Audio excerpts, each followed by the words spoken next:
necessarily. It's just it's a weird position to hold.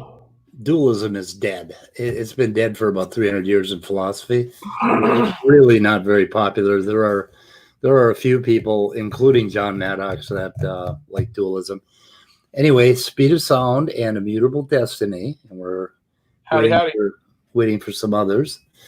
Reviewing illogical, implausible, and probably wrong. John Maddox channel. Yep. Review a video. Should I share the video? I guess so. I could do that. Let's see. Interesting hangout today where he made like no good points at all for intelligent design, as far as I could tell. He reminds me. He reminds me of people like G-Man and Nephilim Free, where I can grant them as many premises as they want to, but they still won't be able to reach their conclusion logically. Right. Okay, so I have so many tabs open that I can't find it. Let's see, workflow. Yeah. Fine-tuning argument. Oh, let's see. Okay, this discussing atheist fantasy. I wonder if I try this and go to it, if it will pop that up first. They got kind of a problem in their sorting algorithm. Pressure's on. Can't fuck up. Scroll tab. Oh, here we go. All you got to do is click on it. It gets the last thing you clicked on. So anyway, okay. Can you see it? Yes, I can. Could it be bigger? Well, it doesn't matter if you see him or not. Bigger, but I don't think you'll be that nice, but okay. Let's see if you can hear it. What's up, YouTube? How's everybody doing this great evening? Why can I not hear June? it? I mean, I don't know. Can you hear it? Yeah, I can hear it. Really? But I can't. Okay. I know what I got to do. Hang on a second. I'll be on the same page shortly. Share audio. I got to change my audio to my headset because it sends the audio to you. I may have a power failure here. We got some thunder coming. So, well, must be God.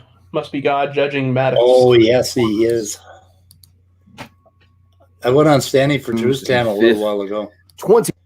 And Standing for Truth has this Bible story on, and I don't know. I asked him if it was like Farmer's Almanac, and Jeremy the Warrior God told me to get lost. So I did. It was just boring as hell. It was like about Jonah and the whale or the big fish and all. It was just, it's ridiculous. I don't know what they're doing over there. Anyway, let's see what he got to say. T20. We've all been dealing with a bunch of madness this past couple of months with COVID and riots and protesting, and it seems like our society is just going to hell in a handbasket. And it really kind of got me thinking about some of the root causes of some of this ongoing madness we're seeing, across civilization, and how people seem to have atheists or the root cause. Is that what he thinks? So, are all the police officers atheists? Are all the politicians atheists? Are all of the far right conservatives atheists? Come on, are there just that many atheists that I haven't figured out yet? Tell me, Maddox. I need to know. I'm pretty sure that's where he's going with this. Completely lost their ability to have any kind of rational thoughts and conclusions and analysis when it comes to these different issues that we are facing as a species. And his logical, he calls what did he call a premise?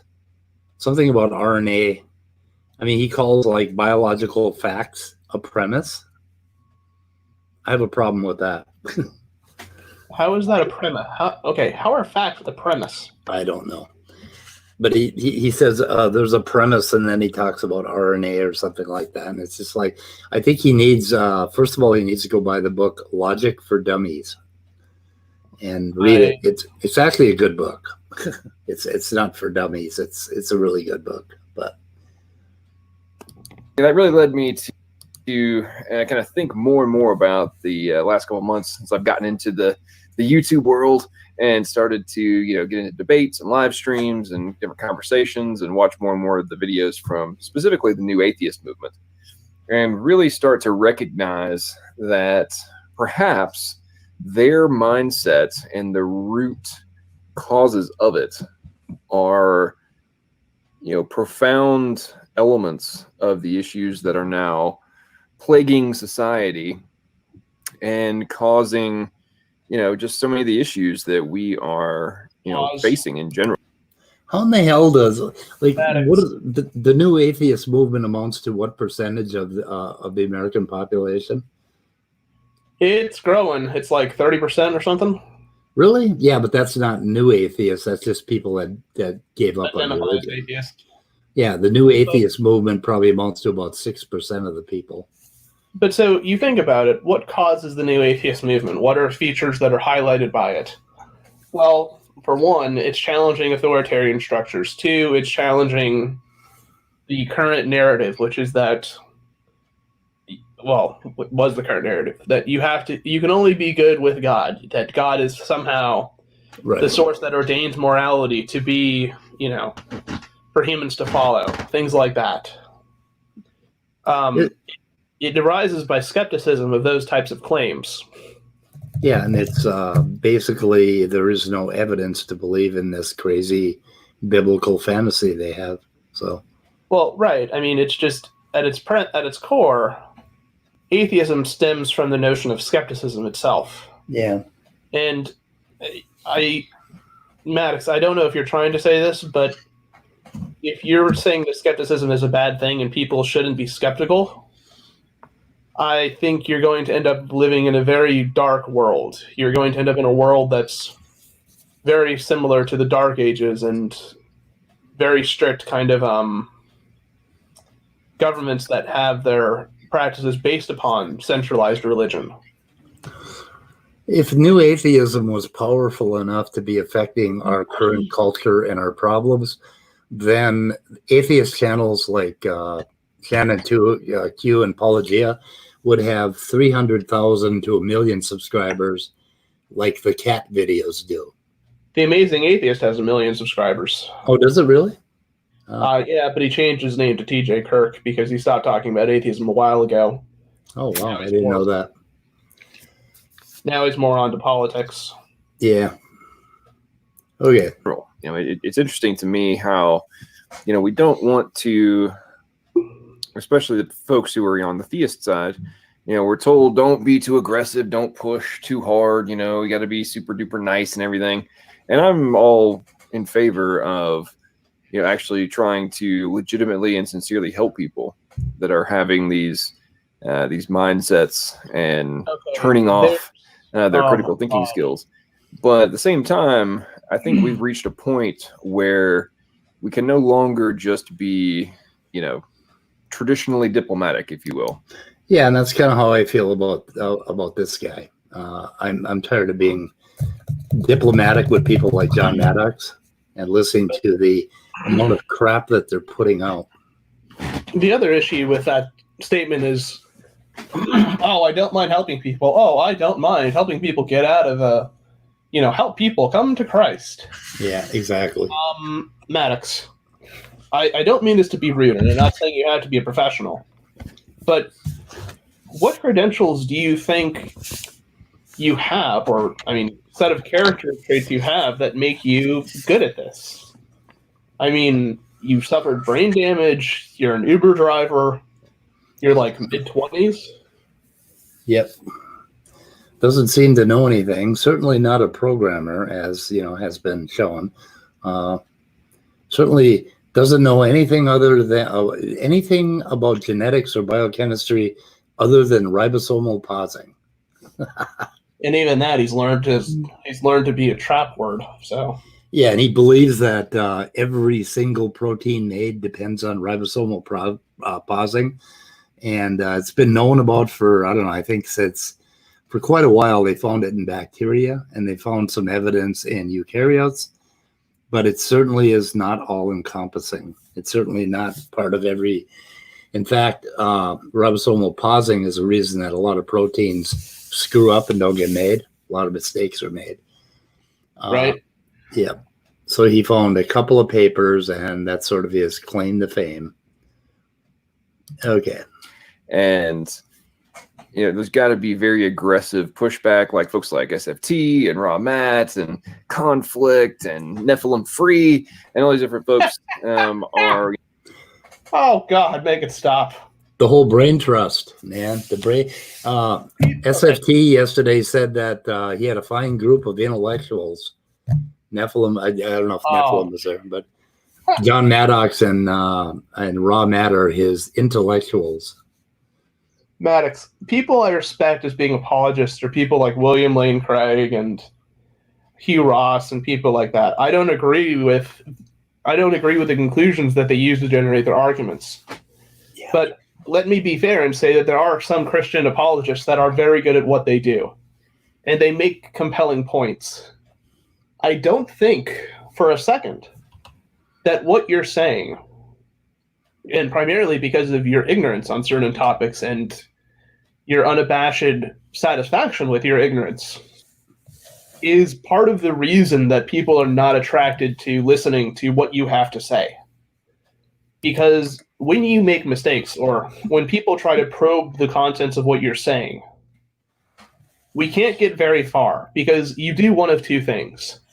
Number one, you will try to bring up a trigger scenario so that the conversation is less averse towards making sure what's being discussed is properly understood, and it becomes a quiz on how much somebody knows. Yep. Or the other thing that'll happen is you'll simply do what Standing and the others do, which is gish gallop. When people like you get called out on not knowing your shit, or that you can't keep up and answer certain questions, you change the topic. Or referring to a bunch of papers that he refuses to cite, even though he did cite them all in one big chunk, or a lot of them. But I went and looked up his Royal Society biosemiotics papers, and none of them agree with him. Not one of them. The only paper. Do you know where he got that prescriptive information from? From D'Onofrio and Abel, who are ID apologists, who are kind of like in the closet, but they've been pumping out crap for quite a while now. That's where the prescriptive information comes from. It's just so bad. Anyway, okay. Surprise. Very aggressively pushing back against this growing ideology. But we have to really start to consider that this just isn't a difference of opinion. This is a ideology and a belief system which is directly contradictory to logical thought and ultimately results in that's presumptuous. A significant decline in self-esteem, self-confidence, and the ability to think for oneself rather than just spew talking points. Oh my God. Maddox. Talk about the pot calling the kettle black. My goodness. There's some unusual irony going on with this, Maddox. Yeah. I'm not sure if you've caught on to that. But think for yourself from your 2,000-year-old book. Jesus. Maddox. Jesus fucking Christ. I don't understand, number one, how you make these points and expect people not to challenge them. Because it's just... I don't even know. Well, he would be disappointed if we all started agreeing with him, I think. So, I don't know. But, yeah, that's right. What I was meaning to say is that, unfortunately, I have studied certain fields of epistemology that deal exactly with this kind of thing. About what is logical thought? What does it mean to be logical about something? These questions are actually very relevant, and they're very hard to answer in a very compacted way. If you claim to have the answers to those questions, I would love to discuss that with you. Because it's one of the more interesting branches of philosophy that has more than one valid solution, like most things in philosophy does. Yep. Continue. Yeah, may as well. In the video I published a while ago, I was talking about the atheist fantasyland projection complex. To me, that, it's kind of humorous. Simultaneously, there is a legitimate foundation to the point that's being made.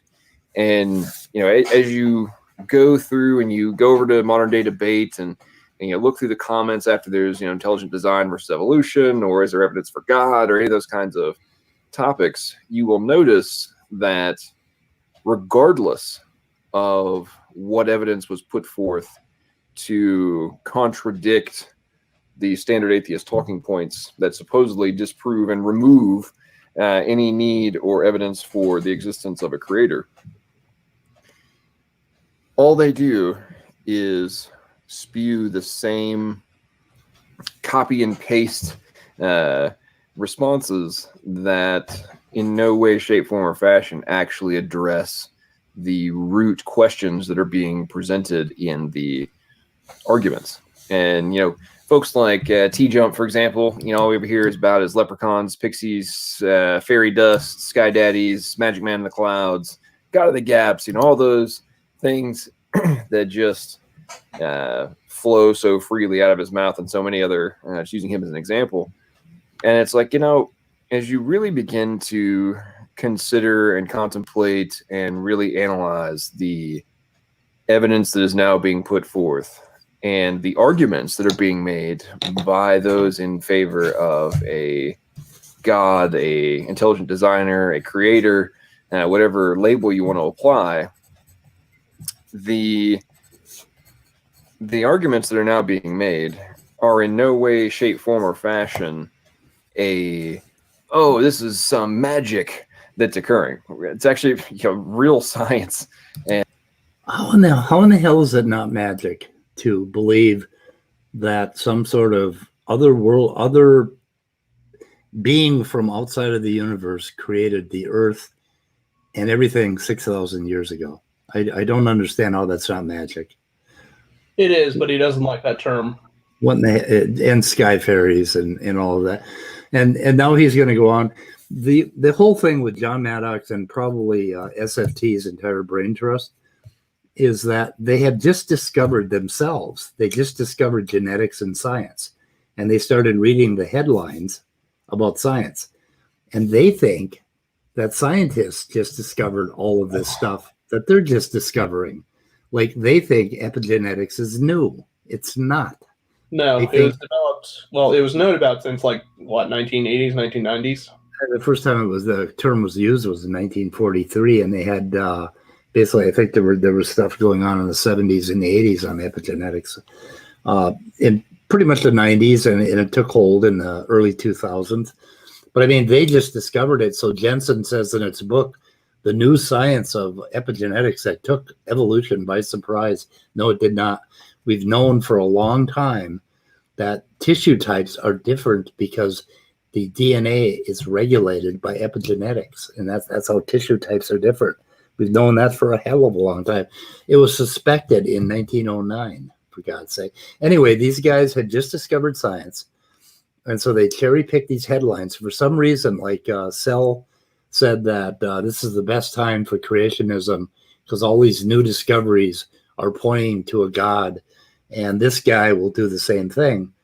And you'll notice in his video today, he said, just discovered last year, just discovered.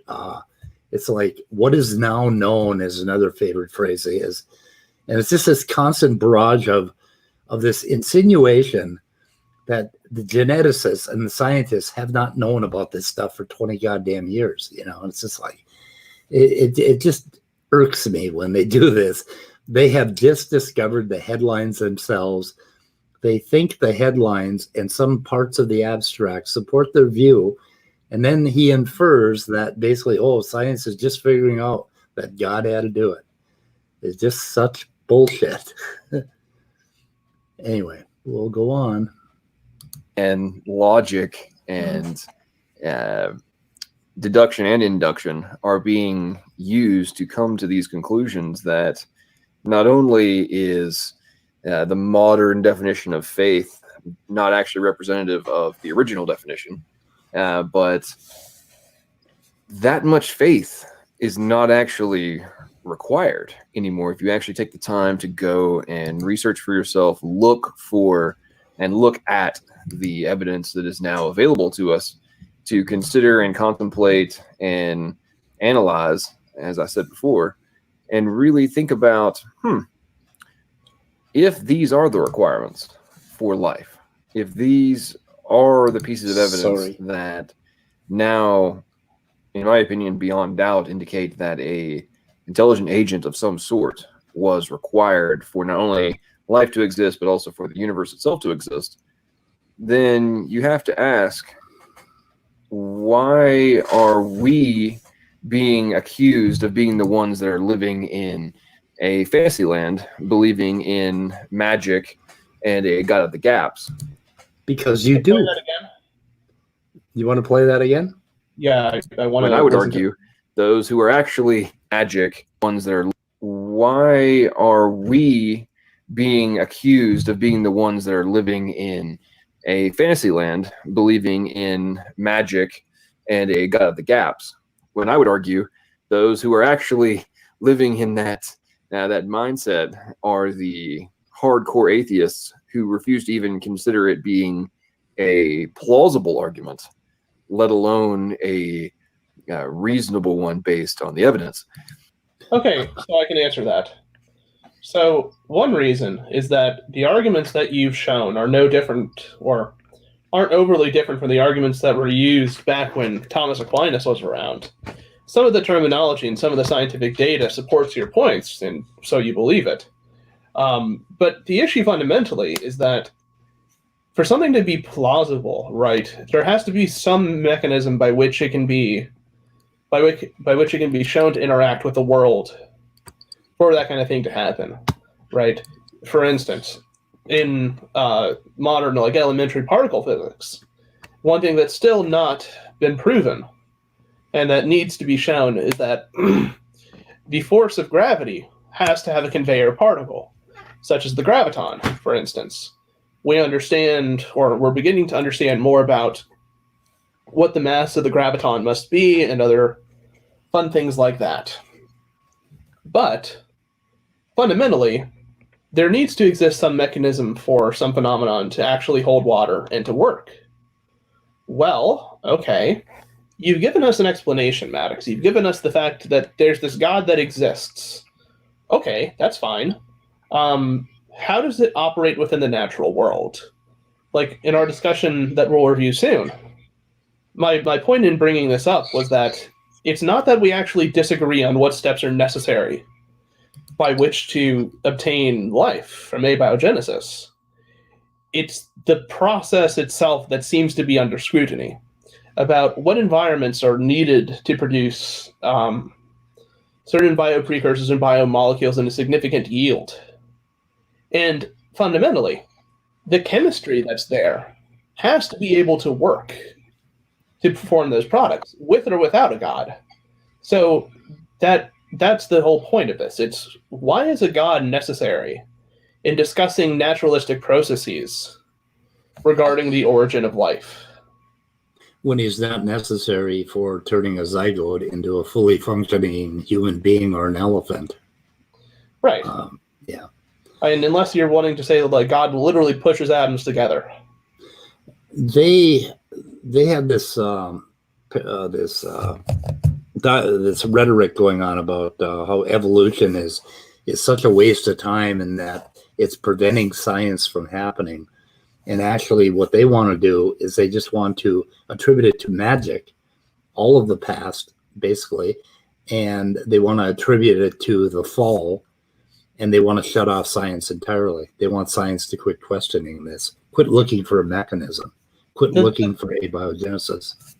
The issue is, right, let's suppose that evolution is wrong for a moment. Okay, that's fine. If it is wrong, then it means we need a new theory of population mechanics. We need a new theory as to how organisms change over time. Because this is something we observe happening in the real world. The fact of evolution is the fact that there exists change in allelic frequency, varying within populations over successive generations. That's how evolution is defined. And what exactly are they presenting to us as a positive hope for science if they believe that the genome is degenerating and that we're going to fall, and the only thing that's going to save us is Jesus blowing a trumpet in the clouds? I mean, what the hell kind of science are they prescribing exactly? Well, that's the thing, right? They haven't actually given us a scientific alternative theory by which we can actually know or understand. Well, they claim they have with genetic entropy that basically they think their children are more mutant than they are, that there's something wrong with their children compared to them. I mean, that is their science, that we're falling. I mean, and then Rob Matt, on the other hand, is talking about all the eating vegetables or something, or drinking fruit is going to make you live forever. Like he's got the secret to counteract the fall itself. It's just, it's such a disgusting philosophy. Christianity is, particularly this creationist Christianity, is so dark. I mean, their whole thing is based on we are all going to die. We're all degrading. We're going to hell in a handbasket. I mean, God, they actually want that to happen so that Jesus will blow his trumpet. I mean, how sick is that? Well, how depressing must your life be for you to want to abandon it in hopes of a better life that you've been promised? Yeah, he mentioned that today in his video about this, oh, God, would you love to go to heaven and live forever and all that? It's like, why do you need that? You know, why can't you find a little meaning today? You know, hug your kid, for God's sake, if he has one. Anyway, more? You want more? I'm guessing. Yep. And part of the reason I find that so ironic, and I suggest that they're perhaps trending towards mental instability, is if staunch atheists,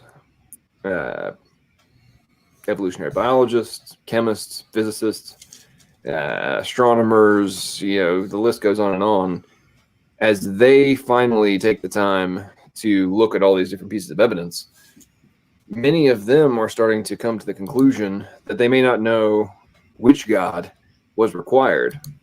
Okay, here it is, that all these scientists, all these new discoveries, they're all coming over to they're all jumping on the ark. that it is a very reasonable conclusion that one is. And especially like mathematicians, for example, a lot of people know about John Lennox, but there's many other mathematicians when they're actually presented with the components and the variables and they go and do the math on the improbability, the recognized improbability of the universe and all the fine-tuning components, life, abiogenesis, all those different pieces. When they actually go and look at the math, they return back to the staunch evolutionists and say, you guys are absolutely nuts. There's no way that this is a remotely plausible or probable position to be taking in terms of how life came into existence. Who are these people that he's talking about that said this?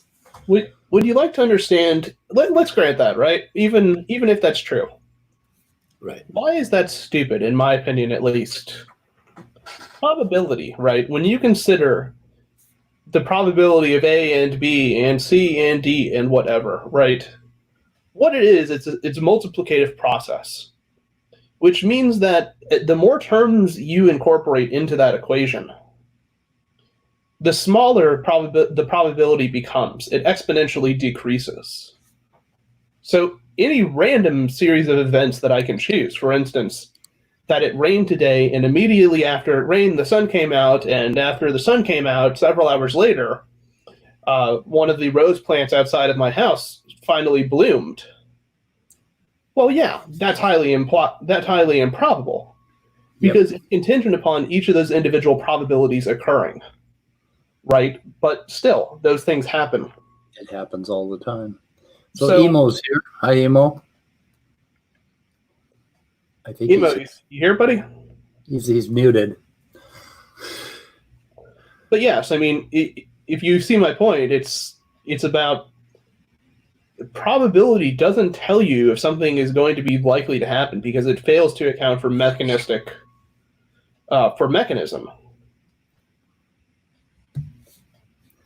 Yeah, and the basic probability, you find out that rolling 6/6s is seems like a really special thing to us, and life seems really special to us. And basically, the paper that he criticized today, that was the whole point of the paper, was that that these things seem special to us. Therefore, everything is fine tuned to make that happen. And that is basically presuming your conclusion. So it's circular reasoning right away. And that was the point of the paper.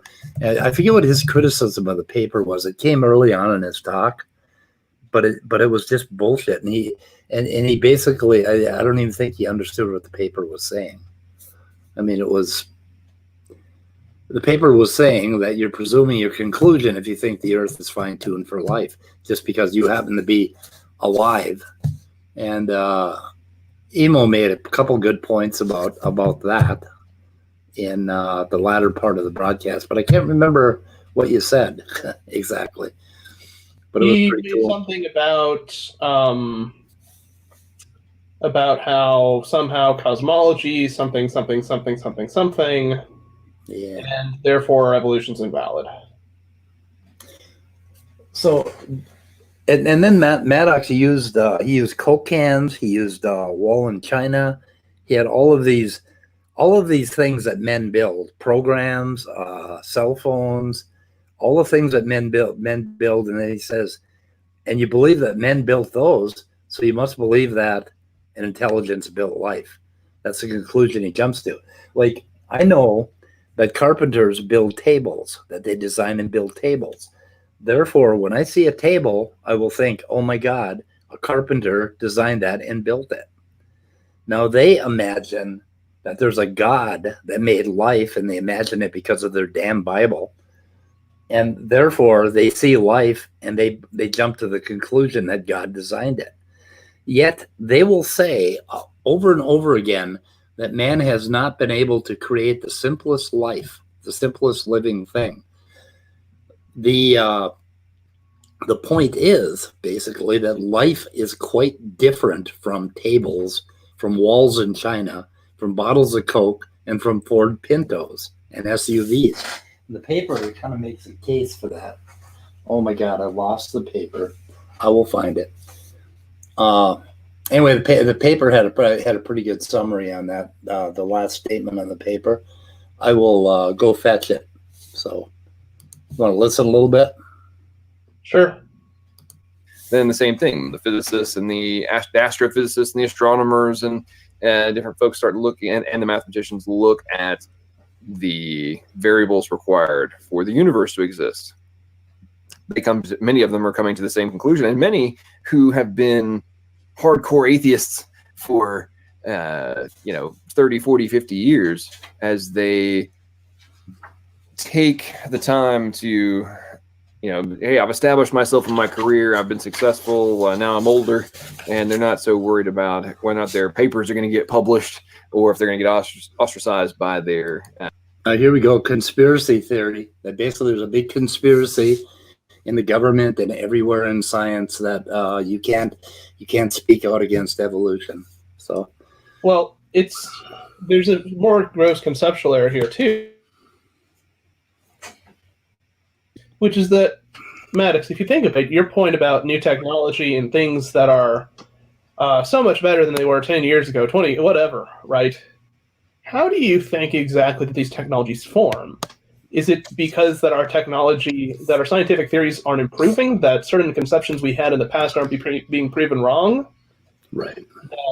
Did we steal a technology from like Area 51 and that's what this is? What exactly do you think is allowing for the promotion of new technology? Right. It baffles me truly, because for me at least, what I see is that we have theories about how the world works, and we also And we also see that new theories and current models of what we believe change and evolve over time, so that as we observe more and more, the mathematical models and the framework by which we view the cell or how DNA is actually transcribed and expressed in time and space becomes more accurate. So the scientific change is inevitable. It's not something that should be suppressed, but I'm not sure why we would want to suppress scientific change to begin with. Well, if we suppressed evolution, we'd stop looking at things like this tumor suppressor gene that they're looking at. It's the star of my bioinformatics book, and basically they have found a great deal about it by looking at phylogenies of the genes, by looking across different species, and they found remnants of it all the way back to very early or prokaryotes. And if we stopped looking at all of that, we would not know what we know about cancer today. And anyway, this paper, it's called The Fine-Tuning Argument Exploring the Improbability of Our Existence by Klaus Landsman, and I will link it. Unlike SFT, I will actually link it. The very end of it says, our universe has not been fine-tuned for life. Life has been fine-tuned to our universe. That's his conclusion of the paper, which I think is pretty cool. And it's a nice short little paper, and he makes a real quick logical work of the whole fine-tuning argument. I don't know why Maddox had such a problem with it. It's a pretty good paper. But hard to say. Yep. So we go on. The university they just retired from, they think about it and say, wow, I can't believe I actually thought all of this came into existence by undirected process for the last 40 years. Who the hell are these people that all of a sudden retired in old age? And okay, we know that Sanford, Tompkins, and Jensen lost their careers and went to work for intelligent design or creationist organizations, but who's he talking about? I'm very curious. I mean, books have been written on this, papers, public announcements, paper after paper. By different, very well established and credible and accomplished and credentialed scientists of so many different disciplines have reached these conclusions, and yet the staunch atheist activist will adamantly argue that we are the ones who are insane. And then they even go so far as to accuse these people who have all the pieces, all the credentials, and all the credibility that they argue that folks like myself do not have when I make very similar arguments. Somehow that person's credibility vanishes the second they reach an alternative conclusion to what is necessary for the atheist to not be considered an absolute nut. And I have a lot of parsing errors on this guy's sentences. Okay, so that's not what's occurring here. The reason people go after people like James Tour and other numbnuts like him when they try to make these critiques about the origin of life, for instance, James Tour has a really interesting reputation for kind of involuntarily invoking the God of the gaps in his arguments. Yep. That because it's complex, because there are things that we don't understand about this process, that somehow this means that God must have been involved in the design of these organisms. Go ahead. To me, that appears to be, I know it's not what he's intending to convey, but that's what I hear being conveyed by his argument. And the reason that we don't think they're insane, we think they're ignorant. And the reason we think they're ignorant is because every time they cite a paper that supposedly holds their point of view, we go and read the paper and find out that it doesn't say that at all. Well, and the other thing to consider with that as well, right, is that like people like James Tour, for instance, I respect the hell out of the man. I think he's a great engineer. I think he's done a lot for fields of nanotechnology and understanding design of nanocars and nanobots and things like that. Right. But when you start talking outside of your field, when you start talking about fields of study like abiogenesis and prebiotic chemistry, without attempting to view the source data and figure out, okay, why are these people actually coming to their conclusions? What are the current contentions within, abiotic fields? How is it possible to resolve some of these conflicts given known mechanisms? These are active questions of research and interest in those fields. But in James Tour's talk, I don't see him address too much of that. I see him address the fact that it's complicated and that currently there are solutions being postulated. In his second talk with Lee Cronin, he actually came over a little bit and started sounding more rational. So I kind of respect what some of the things that he said in that talk. I don't know if you've seen it or not, but I had more respect for James Tour because he admitted he made quite a few admissions during that little session. He wouldn't give up the last of the ghost, but he did pretty good. So it's worth watching. I thought it was reasonable, but I wouldn't compare James Tour to this dude here. There's quite a gap between Tour and the thing about James Tour is he spends all of his time creating nanomachines, and he sort of thinks he's a god himself, I suppose. Because he's working on it and he's failing. They constantly bring up that we have not been able to create the simplest life, and yet they believe, and we're intelligent, and yet they believe there's an intelligence that created life. How in the hell does that make any logical sense? If we have not been able to do it and we're working our asses off to do it, how can they believe that an intelligence did it? Well, they imagine this super intelligence that looks just like them. So it's like it's going to be a thing just like humans who make tables that made life, except it's a Superman type thing with a super intelligence. And they wonder why we laugh at them and why we think they're talking about sky daddies. They are talking about sky daddies. I mean, for God's sake. Okay, moving on. I guess so. Moving on up. And hey, what's up, Nicholas?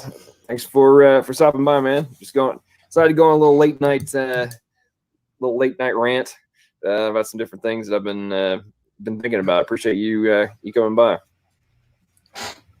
Emo's quiet. Yeah, he is. I don't know if he knows he's muted. All these things, I'm honestly starting to feel. No, I'm here. Okay. Feel sad. Okay. All for right, a lot good. of these people, and the more debates I engage in, the more I am really starting to recognize that the projection of false security that is being projected by so many of the folks that I've taken up in terms of debate. They're so adamant in their denial of against the arguments that are being put forth. Okay, so it's denial. It has nothing to do with his arguments being crap, right? Well, and the thing is, like, I noticed this earlier, but I forgot to point it out. Maddox always says that his arguments are logical, for instance, right? I know. Yet Maddox himself has yet to show how exactly this argument is logical. Now, I think that there are certain points in his construction that are logical, in fact. I bet he wouldn't know a syllogism if it bit him on the ass. Yeah, it's fucking insane. It's just like, it's bizarre, honestly. Yep. Moving on. That when I think about that. Oh, sorry. Oh, go ahead. Emo? Yeah. What I was saying is that if you look at these arguments, and most intelligent design proponents would do that, they would interchange intelligence with God in a sense, because when we're talking about intelligent agency, we're talking about something with a brain of some kind, that functions in a biological way. But they would kind of remove, when they're talking about intelligence, they're not talking about what we would consider intelligent. They would then be talking about some kind of spirit something, where intelligence can exist without a brain or in the absence of a brain, and can somehow construct things and manipulate things without a brain or a body. That's a part of it I don't like. If you're arguing for intelligence, the only intelligence we know of are intelligence or biological agents. So if you his arguments only would lead to, therefore there must have been some biological agent that created life, which doesn't affect any atheistic worldview. It would just be a natural agent. But he's not doing that. What he's doing is trying to redefine what intelligence is, or would interchange biological intelligence with the intelligence he's talking about, without specifying when he's doing that. So that's what we're trying to get him to see today, that his argument only leads to a natural agent. It doesn't lead to a supernatural one. And that's the leap where you make that extra leap that, okay, this is supernatural. It's completely anthropic. He's projecting, like the only examples that he came up with today when he was talking to you, Emo, and you, Immutable, is things that man makes, tools and artifacts that we make as biological agents because we have a brain and a body. And the entirety of Christianity and this Christian thinking it's anthropic. It's making man somehow they have this dichotomy where they make man so humble, and yet at the same time they want man to be something like man to be responsible for the entire goddamn universe, and it's just maddening that they can't see it. And like all the examples he came up with of things that men built, and he kept asking you over and over again, what would you do if you saw a wall? Would you think that a rock just, built it itself? Would you think it was natural? I mean, all of it is things that man does. And yet they will say over and over that man cannot create life. Well, yeah, because life is a little bit different. And intelligence, they got it asked backwards. They think that an intelligence created life, whereas basically life created intelligence. This, whatever it is about biomolecules that came together and create this self-sustaining autopoietic cells, is what created intelligence. And they have it asked backwards. They think intelligence created the cell.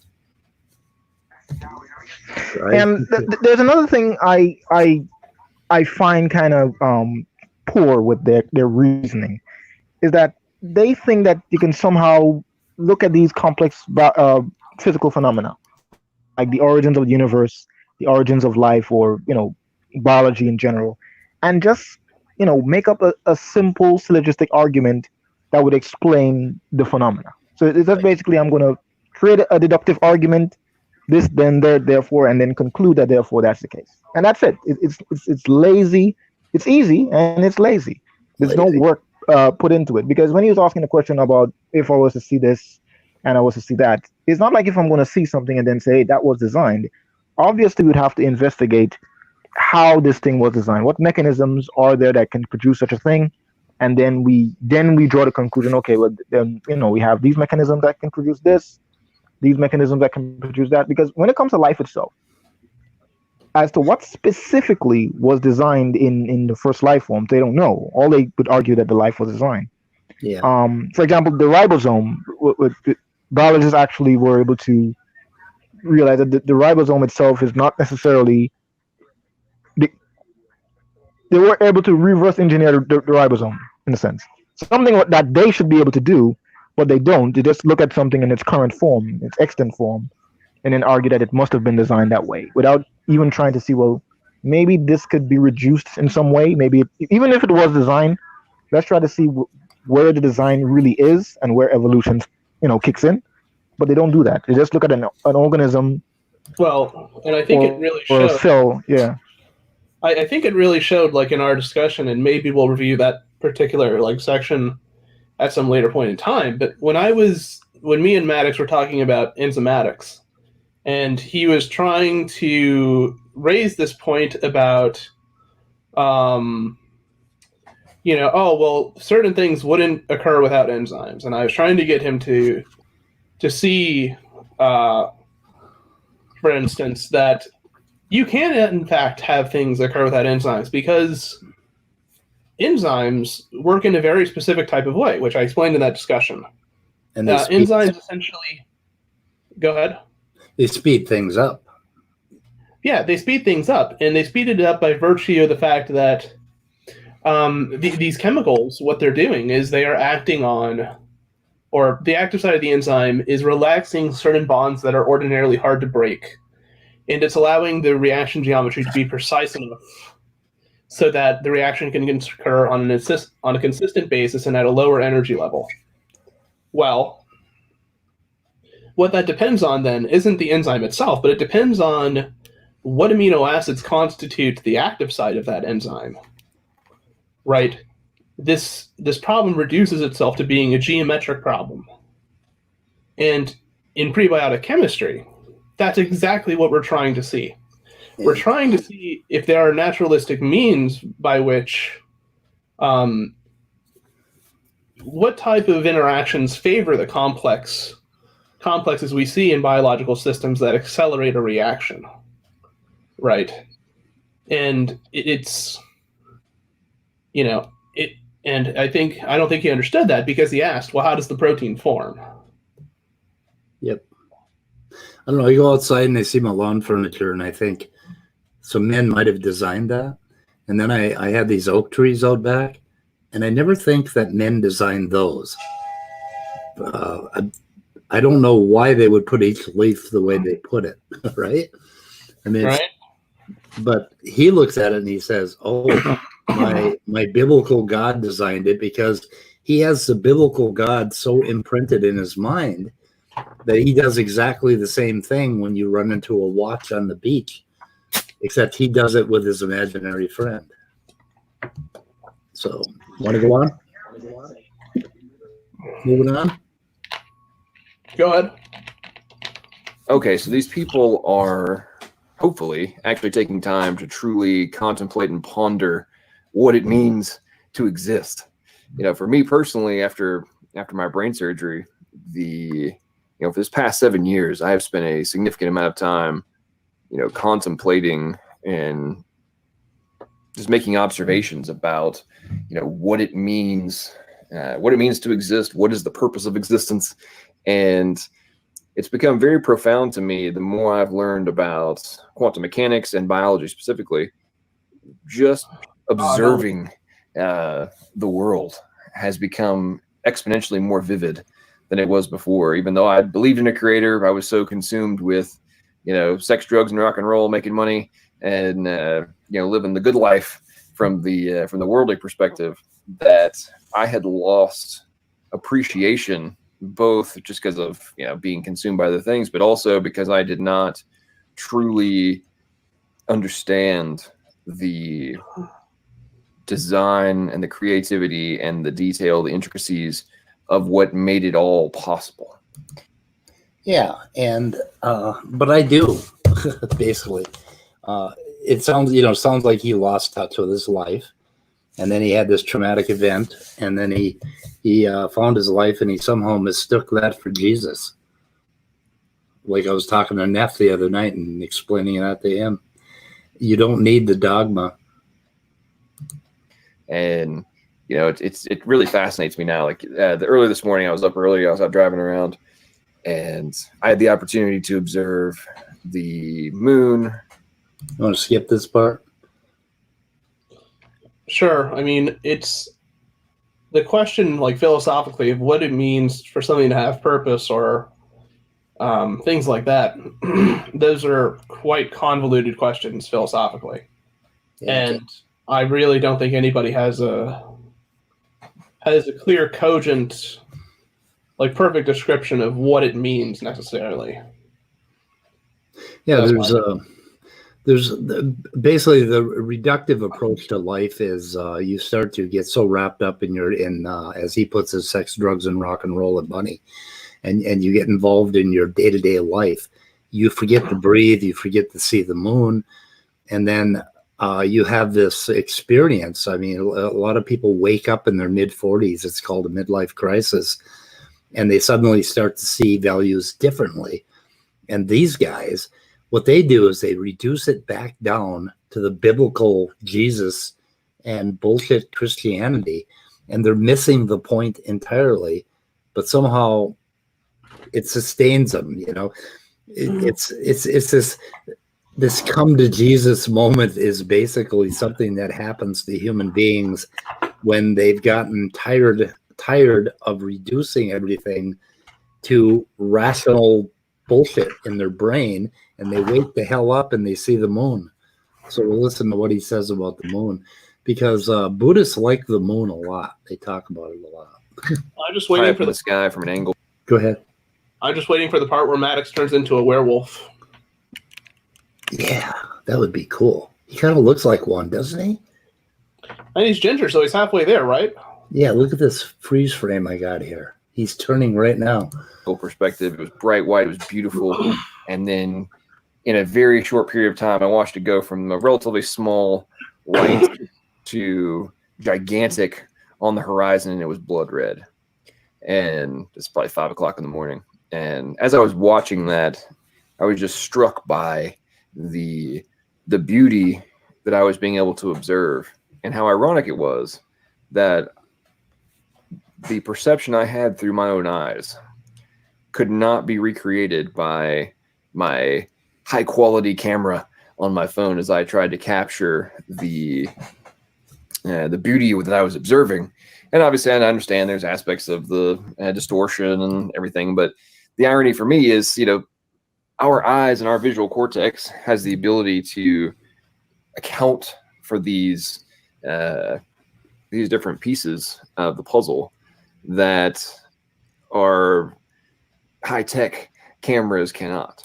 So he's basically saying that God made a better camera, I think.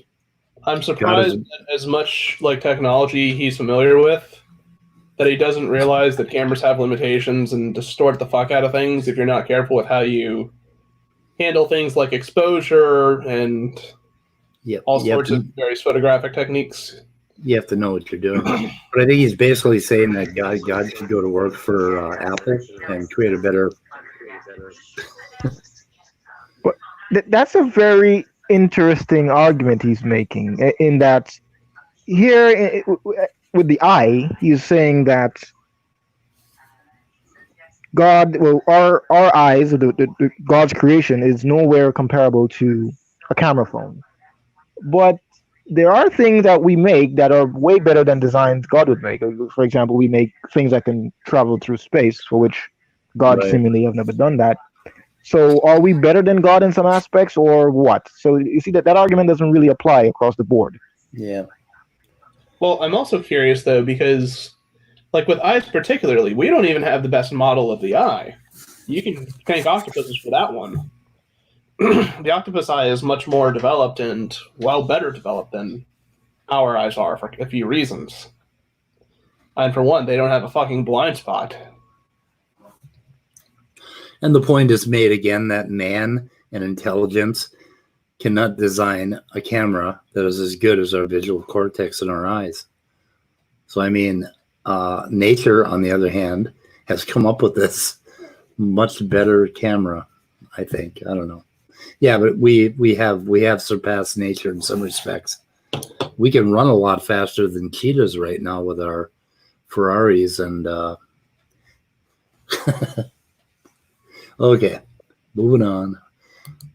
And you know, that really took me back to not long after my surgery. I'd still stake in my business. I'd found myself going from, you know, having regular meetings with very high-powered individuals, you know, very, very wealthy people, and to now I was in recovery from brain surgery and living in my parents' basement while I was in recovery. And you know, for a period of time, it struck me very difficult. It was very difficult for me to really accept the paradigm shift that had happened in my life. But That following year, when I started driving Uber and doing other stuff to get myself something to do, I was trying to figure out what I wanted to do next. That whole aspect with the moon I was talking about from this morning, it really struck me for the first time. I'll never forget this. I was out driving around on the weekend. I think I started about 6 o'clock in the evening, and I drove until like 8 o'clock in the morning. And in that time frame, I had the opportunity to observe the sunset, the moonrise, the moonset, and the sunrise, all in a 12-hour period. And that observation struck me. I'll never forget. I was driving back from dropping somebody off at the airport. And isn't that technically against the law to drive that long? I don't think so. Professionally, it is for truckers. I don't know about Uber drivers, but I know that truckers are limited. If they don't know, who's getting hurt, right? Right. Yeah, next time I call Uber or Lyft, I'm going to consider this. And that observation struck me as it was kind of one of those wow moments of, wow, I had just observed all of this in a capsule. And I started to think about how, in modern urban society, the majority of us don't actually get to, witness those sorts of things, and how easy it must be when we're surrounded by the what I call the urban jungle. How easy must it be to not, or very rarely, observe that sort of dynamic and profound evidence of something that, hey, we take for granted. Happens every day. Sun comes up, sun goes down, moon comes up, moon goes down. But we don't really think about the structure which enables something that is ultimately required for us to exist. And so this goes back to my point of the atheist fantasy land projection complex, where, if you're refusing. Do these guys actually think that atheists can't enjoy the moon and the sunrise and smell the flowers and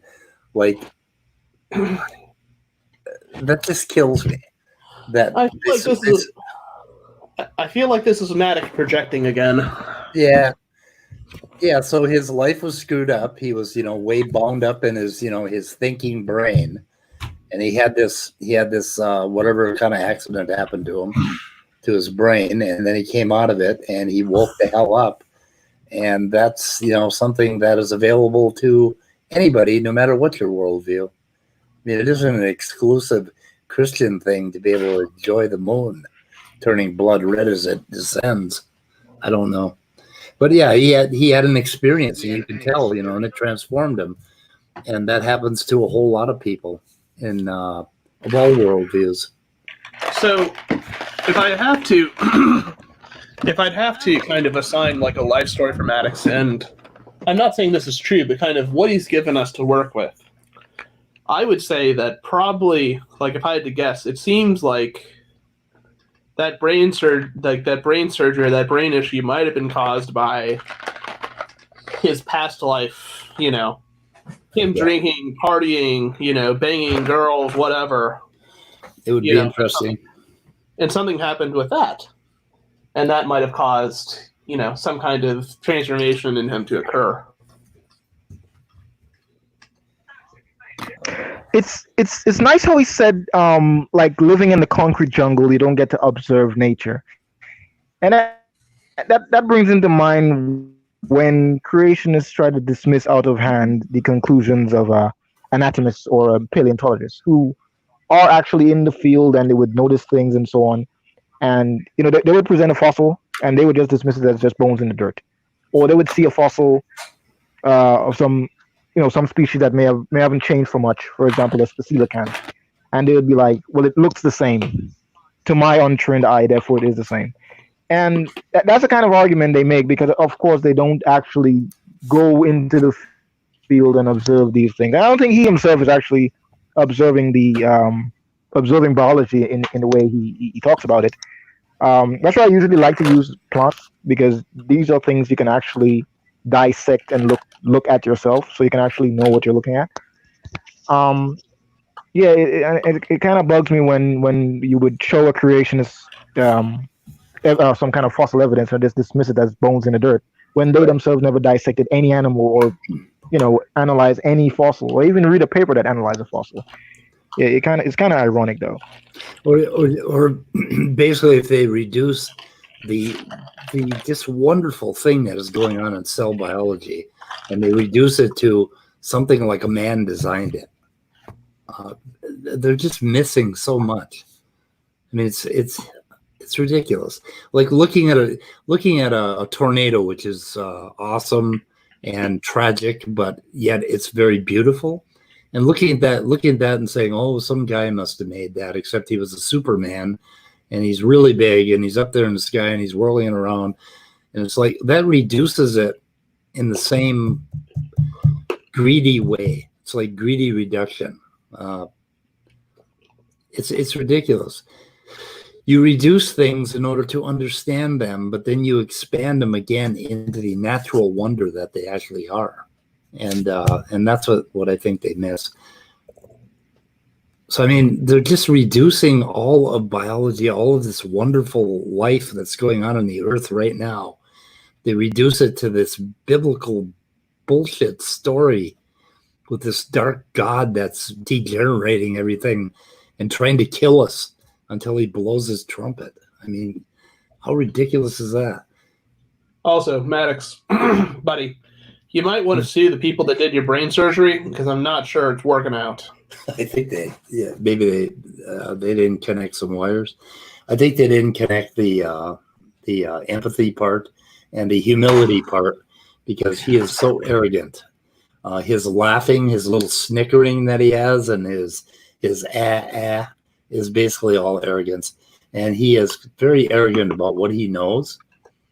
Like over and over again, he kept saying, did you hear what I said at all? Did you listen to me at all? It's like, like his stuff is supposedly so clear that we're supposed to just like, oh my God, Maddox, you convinced me with your silly syllogism apologetics, which we've heard 1,000 times already. It's just like, oh my God. Anyway, moving on. Thing to even consider these something as simple as what I just described and as complex as the requirements for life to exist. If you're going to refuse to consider any of those components, then it becomes extraordinarily simplistic to project and to ultimately accept that there is no underlying requirement for our very existence. And so in the context of what I would love to see different folks in the community start to think about would be leaving me comments on this video or on my the short video I just published on different symptoms that you have noticed and identified that exemplify the mental states and standards of the most staunch atheist activists than what they're claiming, because I think it would be pretty fun, and both from an entertainment perspective as well as actually creating a actual structure of what are the things that are symptoms of this state of denial and projection that atheists are in. And macro view, I'm gonna, as this starts to come together, I'm going to actually start to do some analysis of different atheist activists and say, let's look at what they say, what their arguments are, and what their talking points are, and do they fit the symptoms of the condition of atheists that I am talking about, and arguing that a significant portion of them are sadly falling victim to in regards to their belief system, their mindset, their worldview, and all of the different things that go into reaching the position that enables them to. So I'm kind of waiting for a period. This is as bad as Nephilim as far as run-on sentences, but my goodness. So what the hell is he talking about? Basically, he's going to try to figure out whether the atheist fits into what. I don't know. Oh my God. Looking at some of the comments, Redefine Living, he's actually a very nice guy, very decent person. But he said, when these people may the Almighty God, they will be, I think he meant see, the Almighty God, they will be so stricken with fear, they won't even be able to stand. It's almost comical when they suggest they will have some argument against him. Atheists, stop pretending. Jesus loves you very much. Anyway, fear? I mean, like, God, what is wrong with these people? Why would they like that sort of thing? Anyway, Redefine Living is a pretty decent guy, though. Yeah, I've had good exchanges with him. So, that's one of the comments. And he said unto him, if they hear not Moses and the prophets, neither will they be so persuaded, though one rose from the dead. What atheists, or I don't know what the hell that means. Okay, moving on.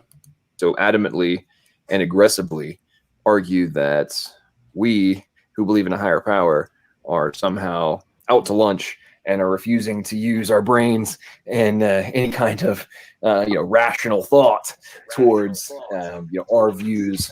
Pause a moment. Go ahead. He has this strange way of kind of saying the same things over and over, kind of changing a few words here or there. Is he scripted by any chance? No, he isn't. Well, if he's scripted, then I don't know who the hell a madman wrote his script, because he has no periods. I think he just goes ahead and he just runs. It's stream of consciousness. I don't know. But I don't know what the hell he's talking about. I wish he'd buy a period or two or a bag of periods and use them, because sometimes it's hard to parse what he's saying. Existence. So let's kind of go through a couple of the little talking points of what are the different top symptoms that I personally have identified as being indicative of the mental state. Dr. Maddox is going to tell us what's wrong with us. Of so many of the atheists that we all interact with, read the comments of, have our back and forth dialogue with, and in different contexts. And by the way, I want to say very much many thanks to a lot of the folks who subscribe to my channel, and then in my debates they actually go and defend me, which I greatly appreciate, and really go up against the the points that are made so regularly by the atheists that are just I hate to insult them, but some of the stuff is getting to the point of being mind-bendingly stupid. It's like, wow, you guys actually believe the arguments that you're making? There's like no rational thought that's being put in this stuff. But anyway, so Atheist Fantasyland Projection Complex, which I'm dubbing AFLPC, decline in critical thinking skills. I actually did a video on this. They got skyrocketing state of denial. I think we would all agree with that one. Spikes in anger if you disagree with them. It's interesting. They claim that we are the ones that get all worked up over. I don't know. He's the one that basically kicked you out of his room today, right, Immutable? So spikes of anger, and he snapped at me when I asked him for a paper too. I don't know who's having spikes of anger here. Stuff. But if you actually observe the debates, the majority of the time, they get extraordinarily worked up if you, adamantly disagree with them and then call them out on why you disagree. And that leads to their obsession with, subjectivity. To me, when you really think about this from a philosophical perspective, a scientific one, and just a basic logical perspective of, life in general, if you have removed the premise of absolute truth from the equation. Okay, this guy doesn't know what the hell logic is, and it really irritates me. Logic is a mathematical system, basically, where you start with a premise, and you have You have a couple of premises, and then you do some, you apply some rules of induction, and then you come up with a conclusion. But for him, logic is basically sticking his conclusion into his premise, as he's going to do now with the absolute truth or whatever. Then I would argue it is extraordinarily difficult to develop any real substantive framework of how you view your purpose of existence if everything that you cling to is ultimately subjective. And some atheists claim everything is subjective. Others argue that only some things are. Roll that shit back. Oh, subjective, but ultimately of absolute truth from the equation. Then I would argue it is extraordinarily difficult to develop any real. Pause. Yes, Maddox.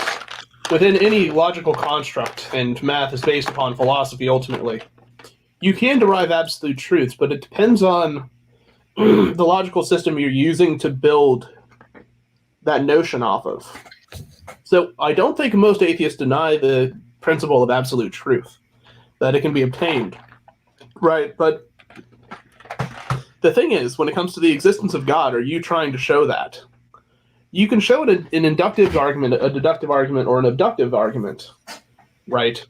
But what we're looking for is more than an argument. We're looking for the thing that grounds that argument, which in this case is the evidence. And not just that, but we're looking for, particularly, how did God interact with this world? Where can we find God's footprint? Where can we find God's breath in the ground, right? Because this is the type of thing that empirically we need to be able to infer if there is a probable and plausible mechanism for God intervening on the behalf of nature to form life. That's the contention here. Not that absolute truth can be formed, but that the argument you're using does not seem to have substantial backing in terms of how exactly we go beyond the argument and actually validate whether or not the claim that God is involved with the process of nature is true or not.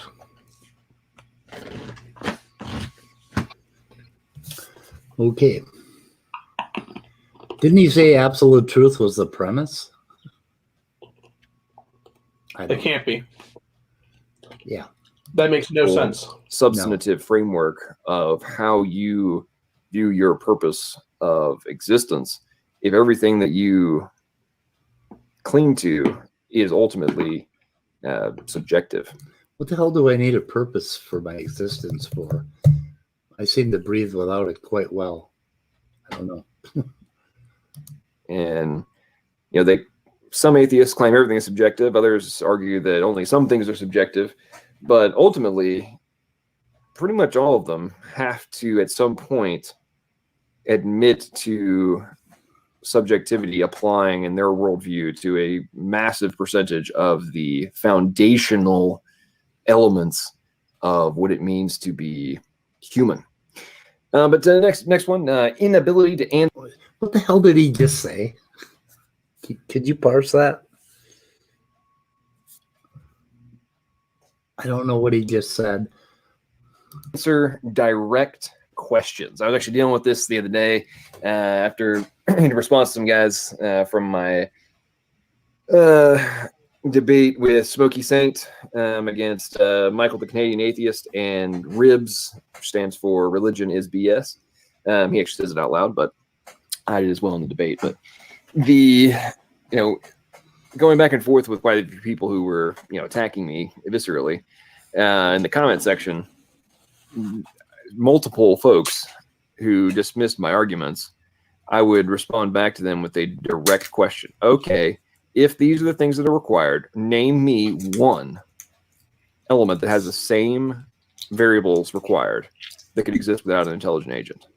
I have yet to have one person respond to me with anything other than, you're just making things up. That's not what people actually think. Those are not actually the requirements. They won't. What the hell's his argument? His argument is an inductive one.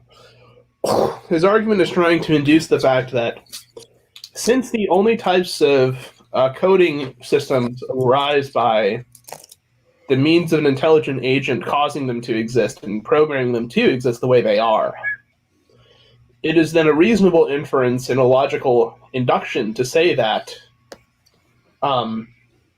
biological systems, when that are in many ways comparable to that are in many ways comparable to how computers behave in terms of their programming and function and so have you, also must have been designed and programmed to be by some agent, which in this case is God.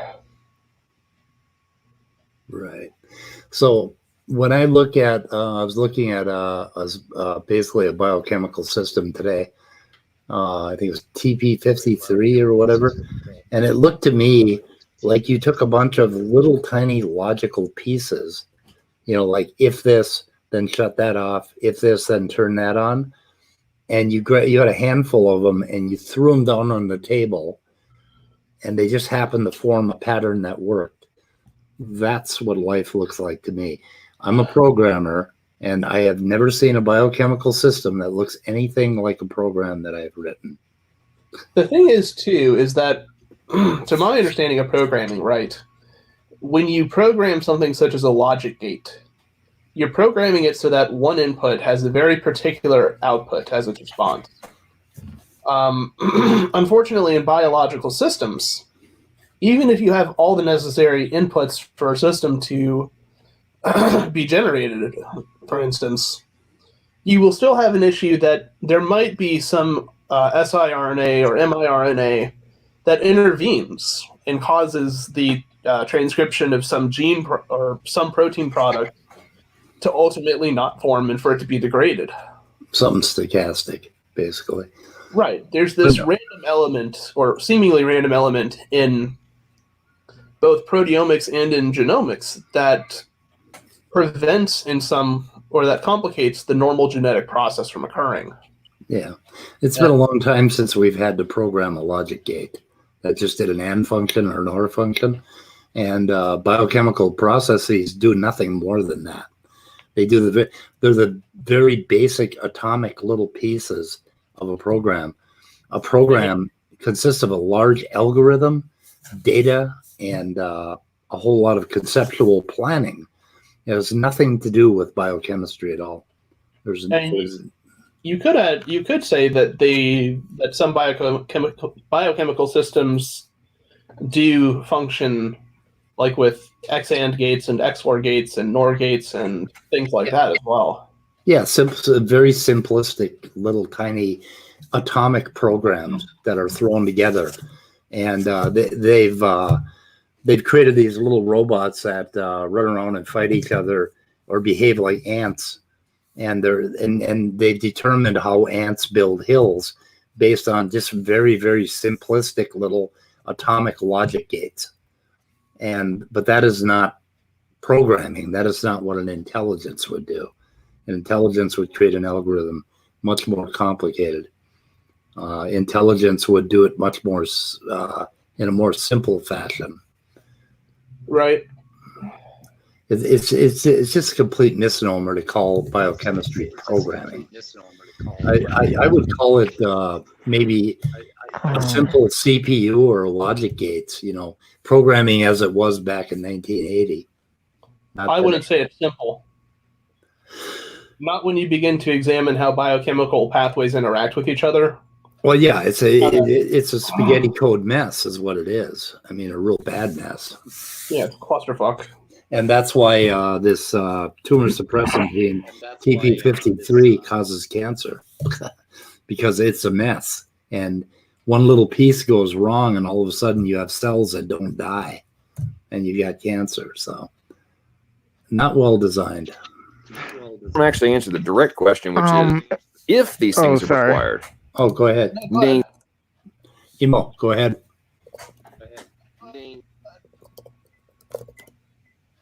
Yeah, what I was saying is that usually you'd ask these kinds of leading questions and then demand that you give a kind of yes or no answer when it is much more than that. And Yeah, of course you're going to kind of dodge that question because he's trying to bring you down his quote unquote rabbit hole. like But today, I did ask him a question, for example, where I said, let's say we go to an alien planet, and there were some aliens there, and they constructed some self-replicating robots. But however, the aliens themselves went extinct, all life went extinct, and all that remained were the robots. All the evidence of the aliens' existence went away. Now, if we come across those robots, let's say me, you, and I come across those robots, what would you conclude must have? What kind of agency would you conclude must have constructed that robot or those robots? And I didn't get an answer from it. Instead, he kind of circled around it and said, "Well, at least we can agree it was an intelligent agent." But the question I was trying to get is, the answer I was trying to get from him is, what type of agency is going to, invoke? And in fact, they're going to invoke their God for it because there's no evidence of the aliens. The only, conclusion they would get using their kind of deductive skills is, well, God must have done it that way. yeah. Yeah, and you can imagine, what if these robots were doing something that we couldn't make any sense out of at all? They were running around in circles and fanning and shooting various beams of light. What kind of intelligence would we deduce created that? Or would we would we suspect intelligence? But today he asked you one of these questions that that I refused to answer when they asked me. He asked you if something was immaterial. Right before he said that light was immaterial, he actually said photons were immaterial. But Yeah, I was asking you. You're talking about information. You're saying yeah, but the information itself, it can't be immaterial. It has to be material. You were talking about a punch card, that the information Right. doesn't exist in the punch card. Yeah, but the information exists in the person's brain punching the card. They know what the punch means.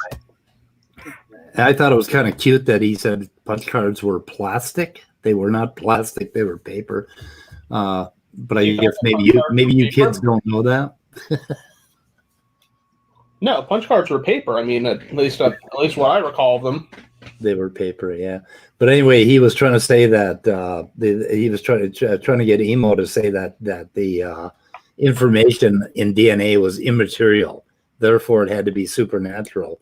And then he went on to say that photons were immaterial. And No, they are. they're not matter. I mean, it doesn't mean that they're immaterial. When we talk about material things in naturalism, we are including energy and everything in between. And we're not talking about hard matter or mass. We're talking about the entirety of what is natural. And I think he missed that entirely. Somehow he thinks photons are immaterial, therefore they're supernatural. Because even though we grant that photons, or let's say information is immaterial and photons are immaterial, it doesn't follow that these things could do anything other than be what they are. That they can construct anything or build things, because he's saying that God does stuff, not only exists but does stuff, and that's the evidence I'm looking for. That the thing that you're claiming could actually do the stuff you're claiming it did.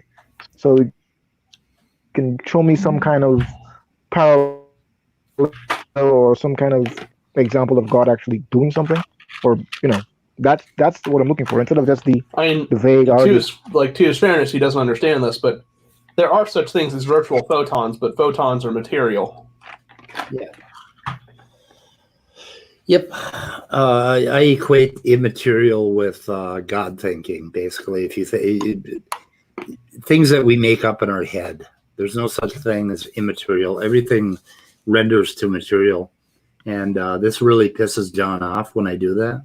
But I refuse to answer any questions that have me saying that something is abstract or immaterial, or doesn't it, It's just ridiculous. You end up going down a rabbit hole that becomes circular thinking every time, because anything having to do with the supernatural or God or immaterial is ultimately basically bullshit fairy tales made up in our heads. Anyway, it irritated him when I wouldn't say that something was immaterial. I don't know. He talks about this later, I think. One that could exist without them, or without the intelligent agent. We lost Emo again. And to me, when you really think about that, it's direct evidence of a desperate attempt to avoid any. You're absolutely right, Nicholas. Just like your chat. To not acknowledge objective truth is just accept the views offered by the world. I agree with you completely, and it is, which leads to the point. Actually, that's a great segue into the point I was making, which is if you are not going to even consider an alternative view or a argument that, if true, would destroy your worldview, then you have locked your mind. You have the doors to any kind of consideration of an alternative to what you currently cling to it's not even an option. And that's the irony for me in the context. One of the questions we always get asked, okay, well, what would happen if, what would you look at as things that would destroy your view and belief in God? And very often, folks like myself, we put forth things that, hey, this would significantly cause me to question my faith and my belief and what I currently view as evidence for. Okay, what are those things? I've never heard him outline what those things would be. The things that would change his mind? Yeah. Yeah. Have you? I mean, have No. I just had my head shoved up my ass? No, he hasn't said anything about that at all. I don't think he has, but I mean, I could be incorrect. I mean, it's entirely possible. But Maddox, I mean, it'd be nice to see what you would accept as being indicative of your worldview being wrong. And quite honestly, I don't think you have any grounds to judge my worldview. Because my worldview constantly changes. It changes based upon my conception of philosophy and my conception of science and where we are. So you barely understand my knowledge of genetics, let alone anything that I view and think about with this world. So I'm kind of curious where you get off, making that kind of a statement. For me, I know for a fact that if I looked out the window and I looked at a gigantic thundercloud and I saw Jesus in the cloud, an eidetic vision of Jesus blowing a trumpet, I would say, okay, you got me. I don't know. Well, I'd probably go to the clinic and have my blood checked first, but I'm pretty sure I'd come over. I don't know. I got to see some evidence. Well, for me personally, what would convince me of some kind of designer? I mean, not necessarily a god, but a designer would be things that would violate a general nested hierarchy of evolution. Or, for example, if you find some, arthropod with some vertebrate-style jaw system, or maybe, maybe they have a mammalian-style inner ear system, something that would never be the case unless a designer did it that way. Yeah. That would convince me. Yeah. I'd have to think a bit about what kind of an organism I would consider a breaking of the rules, because there are so many different body plans and so many possibilities. I don't know. I'm not sure. I have to think about that. Here's something that would convince me, perhaps, that evolution may be wrong and that we need to rethink the central dogma and things like that. Find me an organism that uses the protein proteins as its replication system. That wouldn't do it for me. Because no, for me it would, because it would challenge my view of the modern conception of evolution, because in all existing cells, all we find is DNA, RNA, protein. Yeah, but I don't know. And we've never observed a case where protein is used as the template for information where protein is used as the substrate both for producing those types of things and also used as the conveying portion for the genetic code. Yeah. I don't know. I could imagine a system that might work. We haven't seen much alien life yet, so 5 nucleic acids would be cool. Or something like that. Okay. My raccoons are rioting tonight. I haven't fed them yet.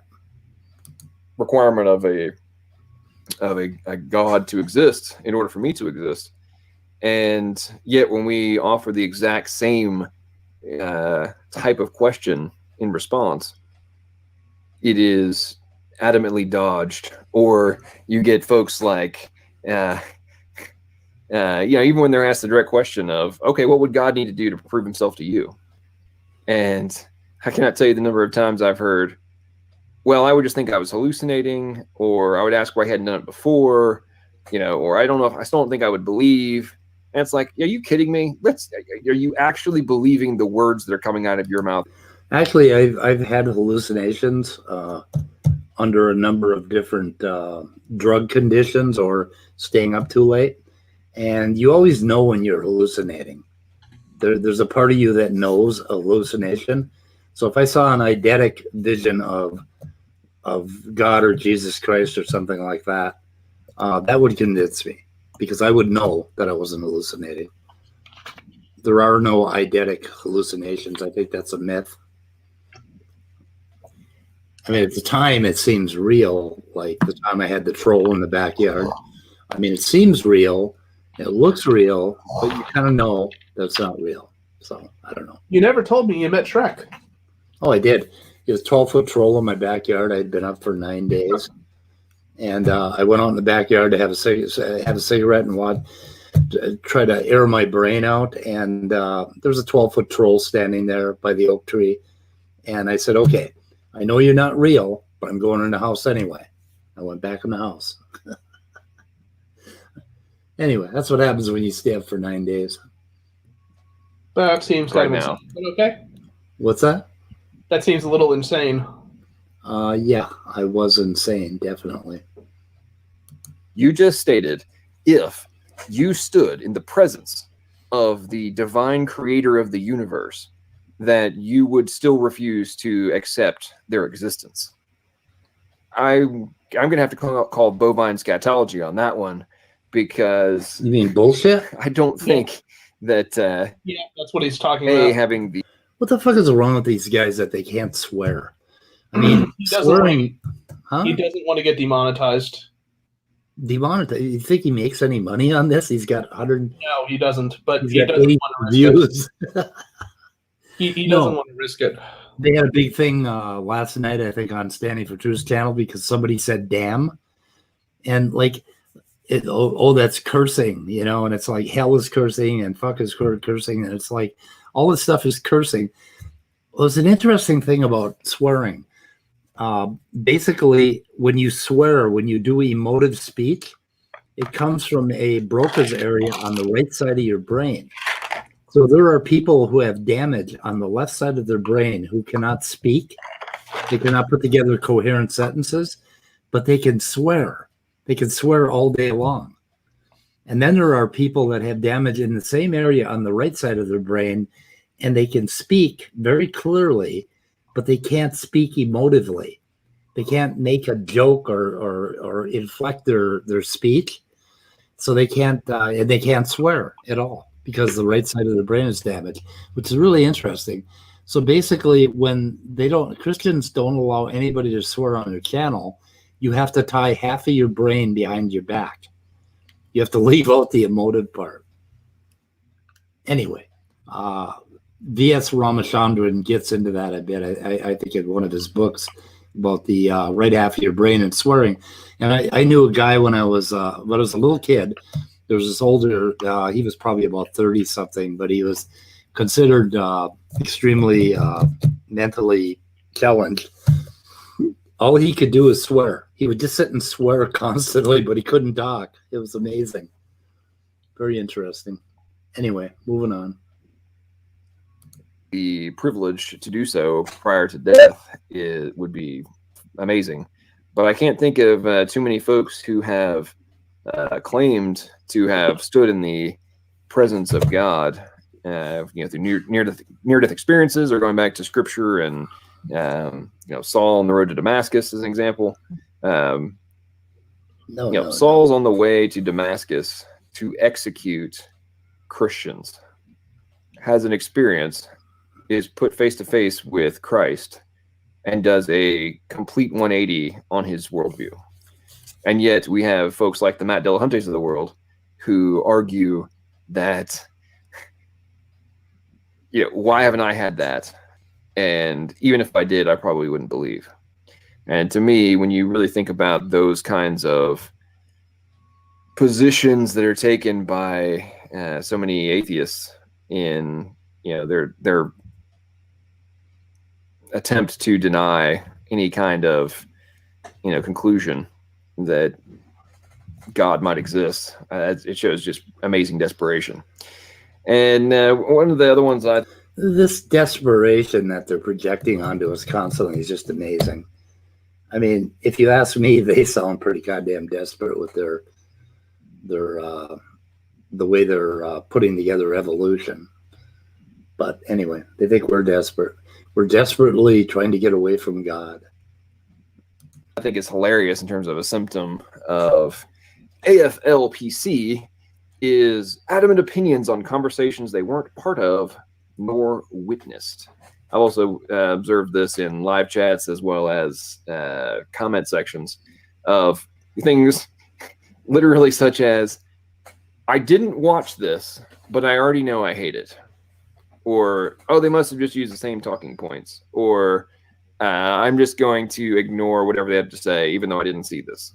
I'm like, okay, so if I made the same argument, you would accuse me of not being open-minded, being narrow-minded, being, just in a state of refusal to accept any kind of evidence against my crazy faith in a God of the Gaps, magic man in the clouds, sky daddy, in terms of how I view my existence being possible. And yet you will argue that even though you haven't heard my arguments nor are even willing to listen to them, you are going to dismiss them out of hand. So back to the foundation of this mental disorder diagnoses, I would say that is a prime example of... I won't ignore it out of hand. I can respect the argument you're making, and I can disagree with it based upon the reason that I don't think the argument is well-founded, and that I don't think that empirically, when it comes to the point of getting into a research lab or going out in the world and actually finding these things on your own, that you're actually going to be able to do this kind of thing. That you're going to be able to show me God's thumbprint on our DNA. Right. Because we're listening to him now, right? Yeah. Listening to one of God's messengers, that's scary. Yeah, the whole brutal thing. And he said that, if that happened, I would call him naive or ignorant or whatever. No, I do call him naive and ignorant. There's no would involved. I do. Anyway. Of projection of your own weakness onto your opponent in order to avoid actually admitting or accepting that the rather illogical, implausible, and improbable position that you are taking as the atheist. You kind of took the words out of my mouth up until atheist. I would have said Christian.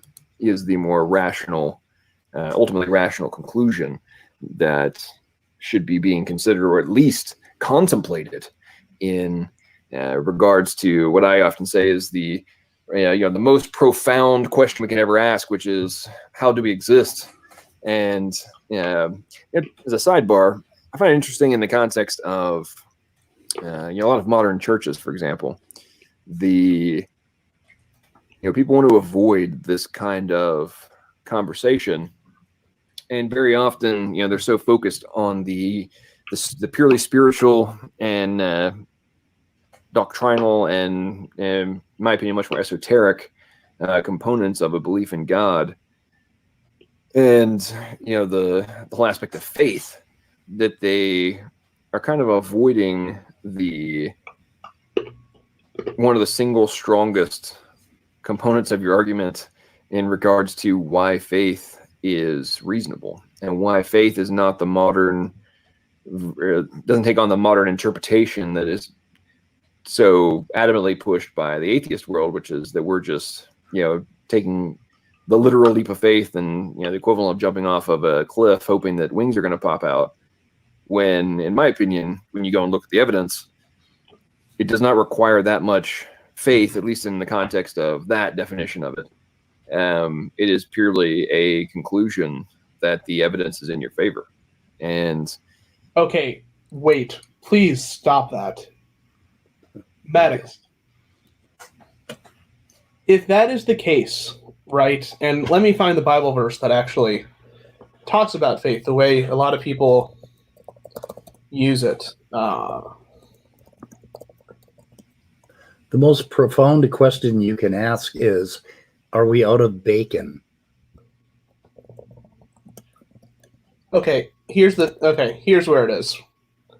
Now, this is the NIV version. Hebrews 11. Now faith is being sure of what we hope for and certain of what we do not see. This is what the ancients were commanded for. By faith we understand that the universe was formed at God's command, and so what is seen is not made out of what was visible. Maddox, let's go a little further.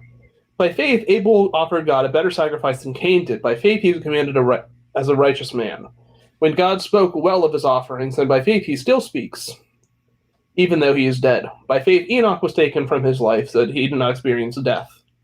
He could be not found because God had taken him away. Before he was taken, he was commanded as one who pleased God. And without faith, it is impossible to please God, because anyone who comes to him must believe that he exists, and that he rewards those who earnestly seek him. So, Maddox, if faith is the logical consequence of these types of argumentations, why then, in Hebrews 1 through in Hebrews, I believe it was 1 through 7, or 1 through 6, rather, why is Hebrews 1 through 6 saying that faith is a virtue, right? Why is it saying something that this is something we are commanded to have, right? If this is something that all people, when we engage in rational thought, should inevitably draw as a conclusion, right? And that we must be steadfast in it. There would be no reason to do that unless faith is something which ordinarily, is something that ordinarily cannot be sustained or ascertained by evidence. Yeah. So, any thoughts there? Not yet. I would have to read this, but it's interesting. They're kind of saying basically that faith is sort of the underlayment, that you don't need a rational argument for it. Did I get that right? Mm-hmm. Yeah. So basically that connects to Buddhism, in that you quit questioning, you shut your mind off, and you just lay back and you lay into life, and you don't have any dogma to support you, right?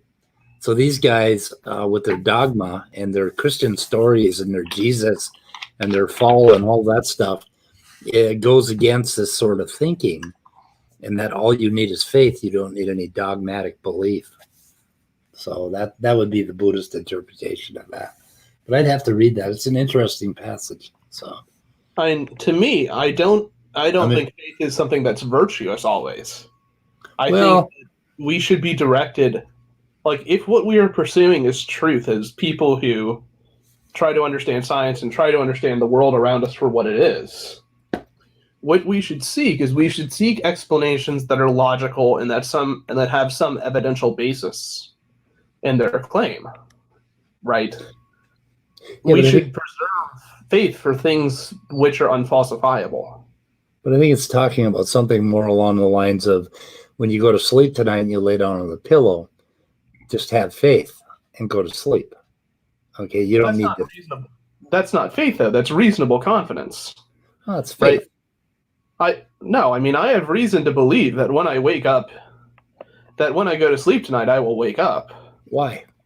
Prior experience and the continuity of my experience Oh, no, informs me that. What? there are tons of 20-somethings that die in their sleep. There are. They can be shot. They can be stabbed to death. There can be a lot of different things. No, that's not what I mean. I'm not saying go to sleep thinking that you're going to wake up. I'm saying just fucking go to sleep. You don't have to think anything. When you go to sleep, you're done thinking for the day. Just have faith. Lay into your pillow and don't think. Let it slip away. That's faith. And I think that's what they're talking about in a lot of the New Testament. Sounds a little bit Buddhist to me in a lot of areas. And they're basically saying, let go of the dogma, let go of the fight, just lay back into life and just move forward, So, I don't know. I see it as. Well, you're a goddamn Westerner. Well, I mean, I see it as asking to be seeking without reason. Yeah. To seek something without rational explanation. Well, to seek something with, it depends on what you're seeking. I mean, if you're just seeking to live and to breathe, you don't need a rational explanation for that. You can take a breath without thinking about it. No, that's true. But okay, if you're thinking about, I want a new car, and I'm going to, and if I just close my eyes, there'll be a new car there. That's bullshit. That's, something without reason, right? That's something I would call faith. I think faith is, I like faith, actually. I think faith is the opposite of belief, the very diametrically opposed to belief. When you believe something, you're clinging to something. When you have faith, you let go and you do not think about anything. Ellen Watts makes the case that faith is the opposite of belief. And he makes the claim that Christians are caught up in this tight little bundle and they're playing this hot little game about the devil and hell and damnation and all of that stuff. And that Buddhists rather just let go. And that's faith. So Buddhists have faith, Christians have belief. I view it more through a philosophical lens, so I guess that would be. That's a little philosophical, though, when you think about it. If you read Ellen Watts, Ellen Watts has a book called Beyond Theology, where he explains his entire idea of what Christianity is and how it's playing World of Warcraft and immersing yourself into to such a point that you really believe you're in the game and you're going to get killed. That you may go to hell forever. I don't know. So we got a little bit left. I'm getting a little tired. I wonder if Athena would Athena agree with me? He'd probably be. I don't know. He'd probably agree more so with me in this case, I think. Oh, okay. Well, we'll do more on that. But then, for me, anyway, when you go to the next step, it enables me to have a much greater appreciation for the awesomeness of the Almighty and the privilege for which I have privilege of which I have been granted the ability to even understand some modicum of all the things that surround us, and it puts me in even great. The more I learn, it puts me in even greater awe of God and much more appreciation for being granted the ability to have an immortal soul. And I think that's something we very often forget about is, we have been yes, we're currently in this mortal coil that has its flaws and was going to break down and ultimately will decay and we will pass away.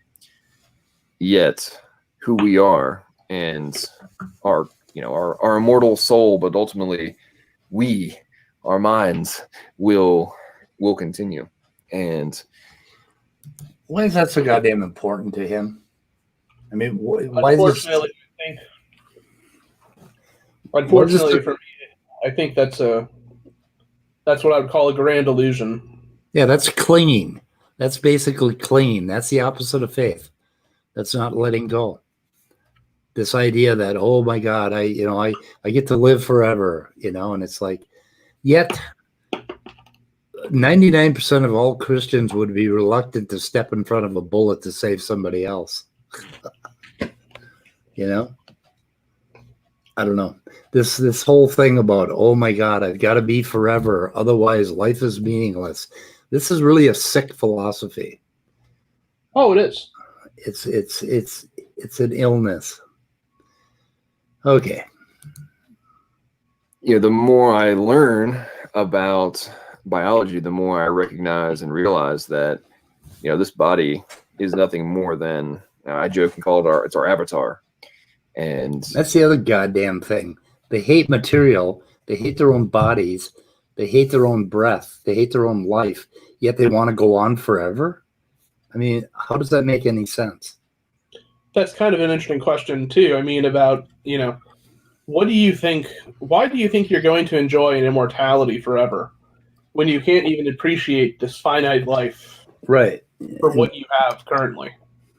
It's just such a dark philosophy. I can't. I just think it's a sickness. Well, I think it's a very dark kind of view of the world. I don't think Christianity was always this way. I think it started out as a positive reaction to the darkness of the Old Testament, and I think the message originally has been lost entirely. They've taken back this dark God particularly creationists. They pretty much focus on Genesis and the mean God and the God of the damning God and all that stuff. But I mean, it's just so schizophrenic to hate your own self yet want yourself to live forever. I mean, what the hell does he want to save? But when he was talking about gratitude, for a moment he touched on gratitude, and the more you know, the more grateful you are that you got to be here, basically. For a while, I agreed with him. I mean, there are some parts of what he's saying. The man has gratitude for his life in some manner, but then he gives it over to this darkness, and it just doesn't make any sense. I don't know. My philosophy with this can be summed up from what Toby Mac said. You never know what you got till it's gone. Yeah, that's a fact. Well, I don't know. Hopefully I don't know. I have this gratitude that is just immense every day. I mean, I'm so grateful that I'm still breathing, and not so much that I'm still breathing, but that I got to be here at all. I mean, this is just really cool. I mean, when I had 2 near-death experiences in my life, it really helped me appreciate more and more kind of just the, holy shit, like, life is really beautiful. It really is. Like, I really got to devote my life, and what I'm striving for to really, like, make an influence on this world while I'm here. Yeah. Because, like, the peaceful feeling of death is going to come back eventually. But, in some sense, it's terrifying. Like, it's an eternal process. It's a prospect that we all must face. And, it's one of those things where, how are you going to live your life? What kind of actions are going to tell others how you lived, how you treated other people, for instance? Yeah. Right. I mean, a question I had regarding, like, his first video where he described what AFLPC is and how, I'm trolling atheists. Yeah. As a Christian, is that what you're called to do? are you called to troll the fuck out of people? I mean, is that something that would make God proud of you? Is that something that is Christ-like in its behavior? Yeah, that's what he wants to do with his eternal life, is troll atheists, and I mean, and get a kick out of watching us burn in hell. But I mean, in a certain fashion, though, right, Maddox, it would be great to be converted. I would love to have the kind of faith that you have. I would kill to have the same kind of faith that you have in this kind of God and its manifest, the ways that it manifests itself and all these certain things. And, being a person that likes science, I'm wanting the evidence for that. And I don't think it's been provided in a sufficient reason. It's, the aspect of you wanting to troll people and not develop your arguments so that people are more willing to come to the faith, and this kind of arrogance you have reflects that you're more interested in people accepting your argument for what it is than people actually essentially coming to the faith. It's something I find very disturbing. Like, it kind of makes me wonder, why exactly did you feel called to be an apologist, right? What are you trying to gain by these conversations with other people? What is he accomplishing with this hard-ass attitude of his? I mean, who is he winning over, or is he just looking to be cheered on? I don't know. Well, go ahead. But I mean, also, what's to be gained with this whole mental fortitude and this arrogance? Yeah. What is the purpose of, being so arrogant that, you've put yourself in a position where mentally you can never be wrong about a position that you hold? Yeah. But then I have to ask myself why I'm doing this against the creationists. But I think I have good reasons for it that are not inane like this. Basically, it's the anti-science, I guess, that has got me worked up. But anyway, having the kind of faith that he has, I have that kind of faith. I don't. It's not that difficult.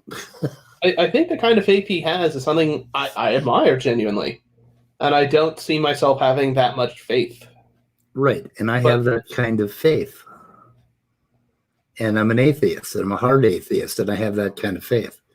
I mean, that's how that's why I don't drink and use drugs anymore, because of that kind of faith. And basically, I wake up each day with that. I just don't, you have to understand that there are atheists that feel this without the belief. So. Right. I mean, it's just, I wish Maddox would be more open, not only to the fact so that he can be more educated in his topics, but so that he as an individual, like that he as an apologist, learns how to make better arguments and arguments that are more effective in converting people. Yeah. And how they were saying earlier about, oh, well, us intellectuals are, leading the fight against evolution. Yeah. Really now. This whole YouTube thing, this thing about going on in the middle of the night and talking to people for 4 to 5 hours on end is going to be the type of... Huh? Laughing about evolution and evolutionists and all of that. Right. I mean, producing home quality videos and, having this kind of comedy routine on YouTube. Yeah. A very small subsection of YouTube, which people aren't likely going to find. Right. Is the way you want to push your ministry? Why exactly? And I've asked this question about standing for truth as well. If you are serious, right, if what you want is to be a professional apologist and to win people to the faith, why don't you study apologetics? Yep. Why don't you actually try to get a program, with some kind of Christian foundation and try to have sessions where you can be in a professional environment, making videos for apologetic foundations, giving arguments why you view that evolution is false, how evolutionary theory might be rectified, why people should believe in this notion of God that you're putting forward. So, my point, I guess, is if that's truly what you're after, why did you choose YouTube of all places to do it? Right. It's a hell of a church. Okay, so I'm burning out. We got 5 minutes left. Let's hope. It's an extraordinarily high-level, amazing VR headset, if you will, that enables us to observe reality. Now, I'm not suggesting that we're actually in a computer simulation for anybody who wants to go down that rabbit hole, but I'm saying that it is the mechanism through which our soul is able to view the physical realm. And, we forget about that, so easily. And the materialists who so desperately cling to the concept of there is nothing beyond the physical form, and that, consciousness can be accounted for. Okay, here's the schizophrenia. Basically, the material realm is so beautiful, and we're just drinking it in, and we have this great VR headset, and we can see it. Yet, the material realm is shit at the same time. I mean, what is wrong with these people? I mean, the atheist is totally in the material realm, fully immersed. They are not. They piss on it all the time. In just purely inside of the complexity of our brain, really kind of, it honestly cracks me up when you think about the completely autonomous or relatively autonomous 99.999% of our bodies are autonomous. We don't have we have little, if any, conscious control over what is occurring to keep us operating. Yet the majority of our focus is on the consciousness that is being projected through this physical body. And when you think about this in regards to the atheist Fantasyland projection complex, it's cracking me up. I'm gonna do a video on this in context of in regards to Cosmic Skeptic. He did this whole video on the we have no free will because everything is purely materialist, and we are ultimately controlled by nothing but wants. Our wants, and then things that we are forced to do beyond our control. Somebody physically makes you do something. And to me, when you really think about that kind of an argument, you have to consider, okay, where does the want come from? Where does original thought come from? If which our question thoughts are nothing but result of our wants, then how? Which question do you want an answer to first, Maddox? The wants come from the fact that we need to survive. It comes from the fact that we don't eat, we don't have shelter, we don't have a social environment that can foster and nurture our development as people. We're going to go extinct. The thirst for knowledge is the thirst to stay within a community. The thirst to be original is, at least like within ancient human cultures, is so that we can survive and so that we can propagate our genes down to the next generation. And more or less, it's the same story now, just that technology has improved and things have become a little more complex. Yeah. Go on. Yeah, go on. My God, I got a raccoon on the fence. He's in my window. Do we have original thoughts about things that we have not yet experienced, and the ability to imagine things that do not yet exist, and then for a want and a desire to accomplish something that we do not yet have any perspective or reflection on because it has not yet occurred? And if everything is purely reactive, then how do we create things that other people can have reactions to, and then ultimately we can have reactions to as the result of something that we have created? And it required us to have the conscious ability and Maddox. in order for it to even happen. I don't know. It might be the fact that we want other people to recognize us, that we want to have some kind of shared human experience while we live life. Could that be part of that equation, Maddox?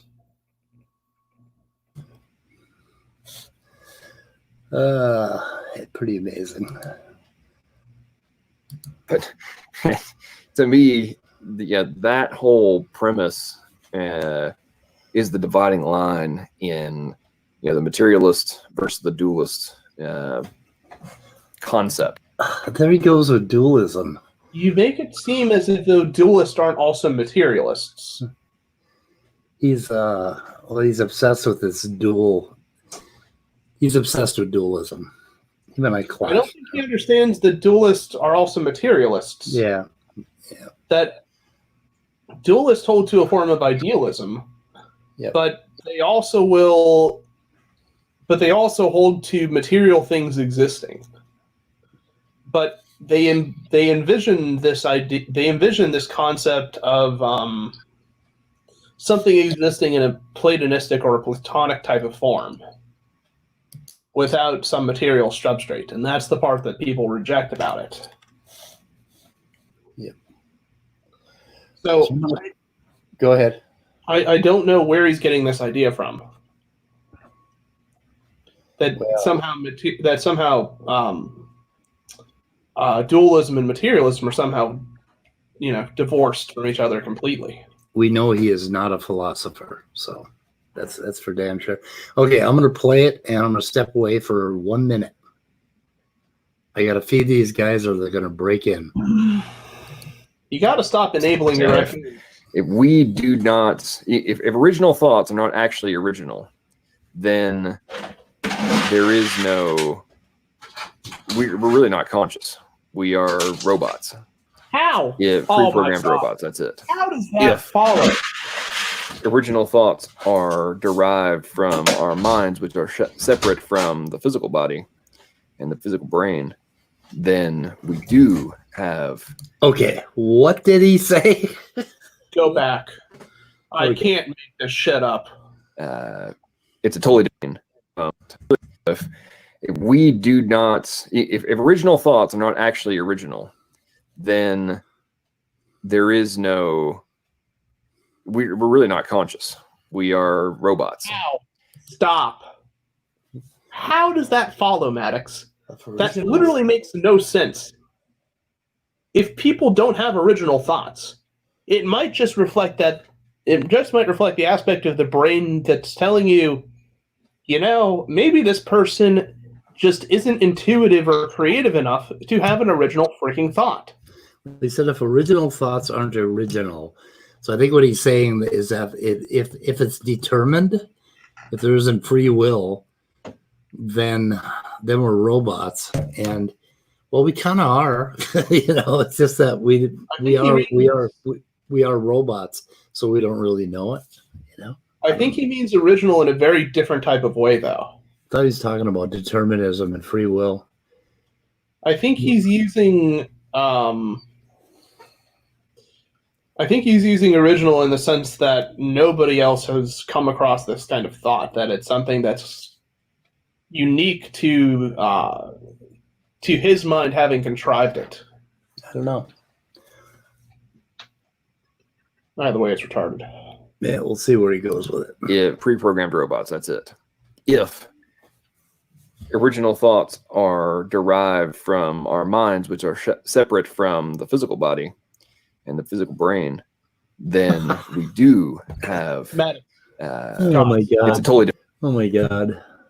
Currently, at least from what I've seen in neuropsych, there is no reasonable distinction between the mind and the brain. Right. There exists no qualitative metric by which you can talk about the brain or the mind being interchangeable with each other. I mean, in philosophy you can, but in science you can't. But that's a whole different thing entirely to say that consciousness is somehow divorced from the brain and the mind. It's just, Maddox, I don't know. I don't know how much. Go ahead. I don't know how much Maddox has read about philosophy and this kind of thing. But that kind of position is very unique. Go ahead. He hasn't read any philosophy. This is just ignorant 7th grade philosophy. But he's defined himself into being a solipsist now. Yeah. It's amazing. It truly is. It's oh man, God. Well, watching him try to tangle with philosophy and dualism in the mind and body is just very, very. I'm so sad. It makes me sad. Anyway, but it makes us all sad. He's young, so I don't know. Whatever. But he's that goddamn young. He's not 13, but he's talking like it. The thing that concerns him about me is he has this an attitude I've seen quite a few times in my life. This very kind of indignant and kind of arrogant, like his kind of arrogant and earned respect kind of attitude. For some reason, he thinks that because he has hair on his chest, that means that people should just roll over and pat his stomach and take what he says seriously. Right. And not question what exactly is coming out of his damn mouth. There's ignorance and there's arrogance. And then there's arrogance with willful ignorance, and that's called stupidity. And it's all three. That's what he's got. Okay, let's roll it out. We got a minute left, I think. Different dynamic. And then you now are faced with responsibility, you are faced with accountability, you are faced with free will, and ultimately you have to account for the origination of something that is original, that is not dependent upon the materialist, determinist, naturalist worldview and arguments. But that's enough for tonight. I'm getting tired. I gotta get up. Yep, that is so goddamn confused that I can't even begin to comment on that. It's just, first of all, I don't even understand where the fuck he tried to integrate ethics into this. I don't know. The second thing is, I don't understand why an ethical theory has to be unique, whatever the fuck that means. Yeah. For it to be valid. Well, I don't know. We got to give him credit. He's new to all this thinking stuff. So. And he's had brain damage, so let's go easy on him. So yeah, he hasn't been doing it very long. So it'll give him a few years to put his shit together. Pretty amazing. Okay, I'm burned out. I'm tired. So you wanna end this? I guess so. I mean, I'd rather wait to save like my discussion with him towards like for another day if you're getting tired. Yeah, I am. Yeah, we can go over that. I've got some notes on it. Basically, that you mean the one from today?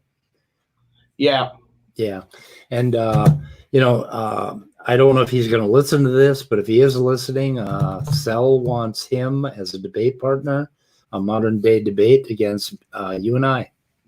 So that might happen. All right. Well, that's going to be interesting. Yep, I want to end the broadcast. Okay. All right. Good enough. We'll talk.